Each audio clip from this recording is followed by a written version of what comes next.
How you guzzle down that water, so? Take your time, child. When you don't have, that's when you learn to appreciate fully. All right, let me finish up this history then. Your father and I weren't a part of Mask at first, but losing so much made us realize that we were zombies, walking corpses. And if we was going to die anyway, we might as well do it on our own terms, and maybe in some way for a good cause. We started with our one barracks and then fled into the northern range, setting up our group of guerrilla fighters. Yes, we were small, but we'd fight back in our small ways. Mostly we fought for food or freedom of others we saw suffering like us. We knew the land, they didn't, and so at least we had that advantage. We knew how to imitate the sounds of the birds, the toucans and macaws and ibis and hawks. We knew which part to catch a gooty and where to find the iguanas in a tree. We also knew how to grow and brew sorrel, which leaves to use for tea, and how to follow hummingbirds to find beehives with honey. People remember the bush medicine too, and knew which plants to boil and which leaves to dry and crush into a paste to help disinfect wounds. And we learned how to use banana leaf as makeshift bandage and bamboo as construction material. So our forest home started to become more and more a place with comfort and a deep connection to the land as we continued to fight harder and harder against the neighbors. But as punishment for our actions, our neighbors began bombing elderly care homes, swearing and littering the media with lies of secret underground tunnels below them.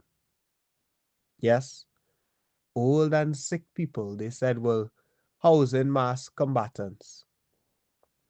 As more people realized the brutality of our neighbors, our group in the forest grew larger. We thought this was our land and we would take it back. We were so hopeful and grew more skilled and bolder until eventually we pushed the neighbors back from City Gate. This next part is the most difficult to talk about, so I won't linger on it. We thought that we understood their depravity. We thought we had a handle on how much human cruelty and death they could inflict. But we were naive. We understood nothing.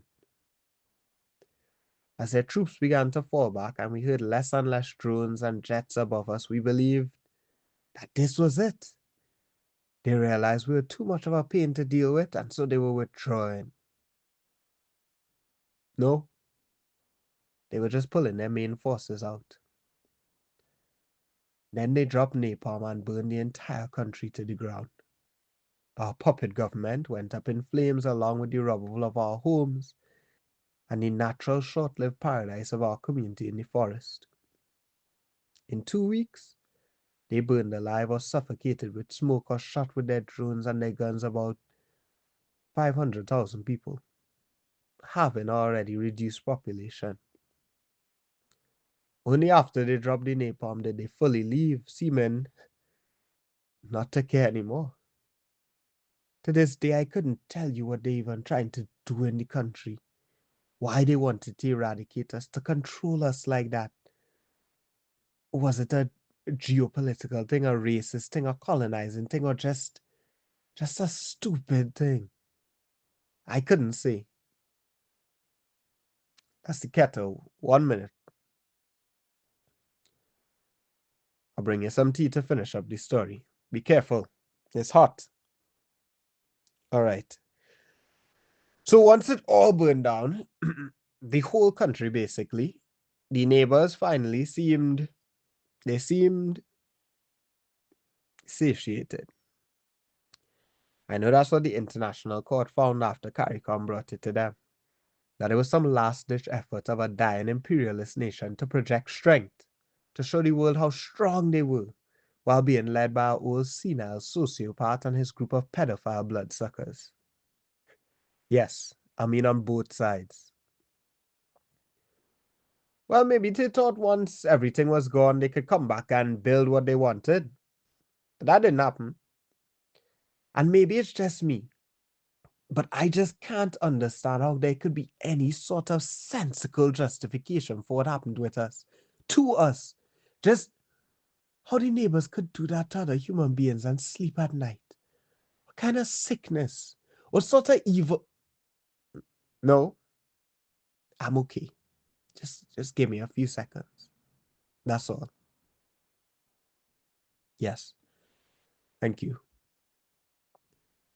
All of us who survived were rescued by our sister islands who sent boats for us starving, half-dead people on the beaches.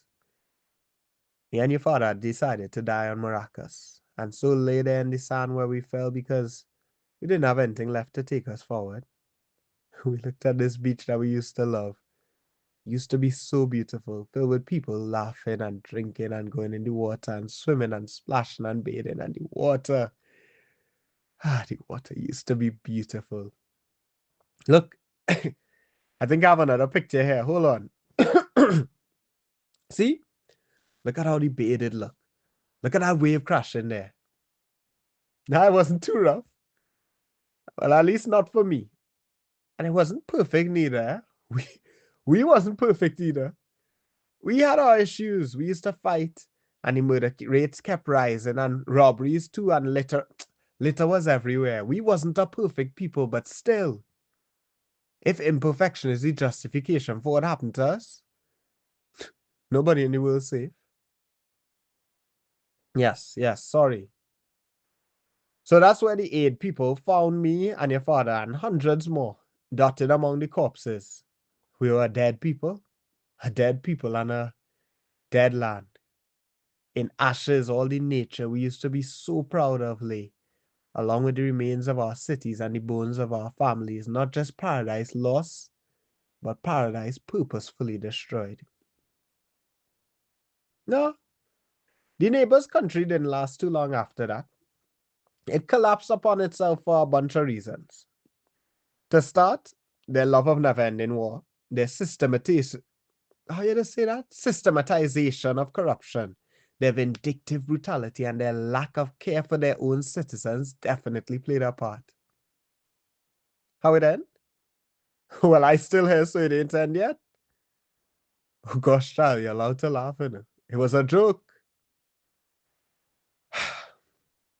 Our sister islands in CARICOM took us in.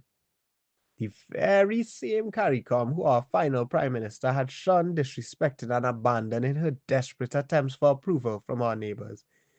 The very same CARICOM who had continued to report honestly about what was going on, even as they faced sanctions from the rest of the international community, who joined Cuba and many other Latin American countries getting hit with trade embargoes fueled by racism and fascism for saying the truth. Our neighbors were committing a genocide. The very same CARICOM that continued to send aid legally, and then once the futility of legal aid was realized, illegally, through the cover of darkness and over the crash of waves. The very same CARICOM that was the first to call what was happening in Venezuela illegal, and what was happening to us unforgivable. Yes, that's why I'm worried now. It's not the same, but it feels like we're getting there again.